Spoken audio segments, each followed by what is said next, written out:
ទៅព្រោះយើងពីរនាក់គ្មានអារម្មណ៍ជ្រាលជ្រៅតែខ្លាចប្រាប់ទៅគេខូចចិត្ត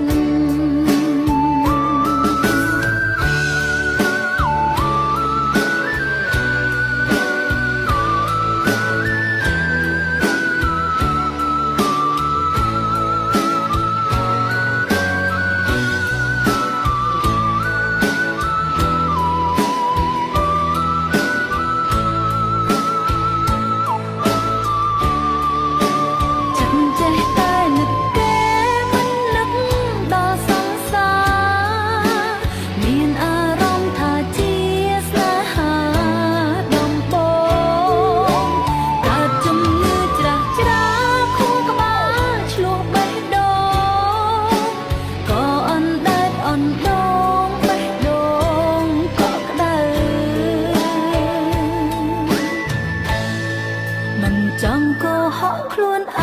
ងតែនឹកក្រែងចិត្តសង្សារចិត្តចង់ប្រាប់គេថាធ្វើមិត្តធម្មតាទៅព្រោះយើងពីរនាក់គ្មានអារម្មណ៍ជ្រាលជ្រៅតែខ្លាចប្រាប់ទៅគេខូចចិត្ត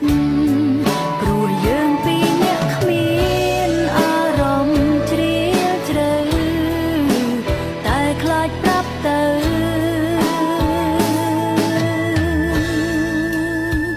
គេខូចចិត្ត